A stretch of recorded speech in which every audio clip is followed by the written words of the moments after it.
हमने सुना है ना, चोर के दाढ़ी में तिनका।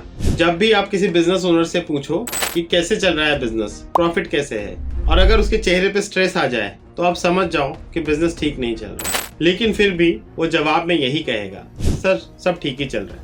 प्रॉब्लम अर्निंग की नहीं है, प्रॉब्लम ये है कि बिजनेस ओनर्स के पास कैश फ्लो का कोई डैशबोर्ड नहीं है। आइए समझते हैं कैश फ्लो का फ्रेमवर्क कैसे होना चाहिए। आज मैं आपको सिखा रहा हूँ सिंपल सा framework, cash flow, CASHFLOW। Here C stands for cash. आज बैंक में कितना अमाउंट है, अगले 7 दिन में कितना इन होने वाला है और कितना आउट होने वाला है। A stands for एरियर और पेंडिंग अमाउंट। आपके पास क्लियर डैशबोर्ड में लिखा होना चाहिए कि अगले 15 दिन में, अगले 1 महीने में, अगले 45 डेज में और 60 डेज में कितना ड्यू है और कितना आने वाला है।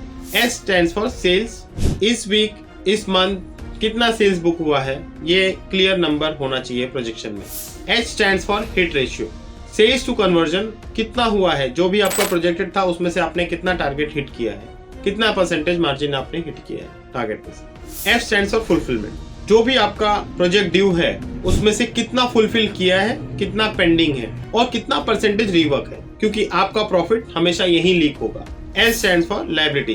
टैक्स में आपको कितना भरना है, वेंडर्स को कितना देना है, आपकी लायबिलिटी कितनी है, ये आपके पास क्लियर होना चाहिए डैशबोर्ड में। O stands for overheads. आपके बिजनेस में क्या क्या ओवरहेड है, आपका रेंटल, आपका ऑफिस स्टाफ, आपका मिसलेनियस एक्सपेंस, आपका लाइट बिल, ये सारे आपके ओवरहेड्स हैं। W stands for weekly forecast. So you should have a weekly forecast of every liability that you are having and what is your weekly cash flow. That is also very important. अगर आप cash flow follow करेंगे और इसको implement करेंगे तो आपका business profitable बनेगा। Business emotion से नहीं, ऑटोमेशन से चलता है। इसीलिए हर मंडे 15 मिनट निकालिए और अपने कैश फ्लो को रिव्यू करिए। Hi, I am Ashutosh Tiwari, an international business coach. Do follow us for more such content and business framework. Thank you.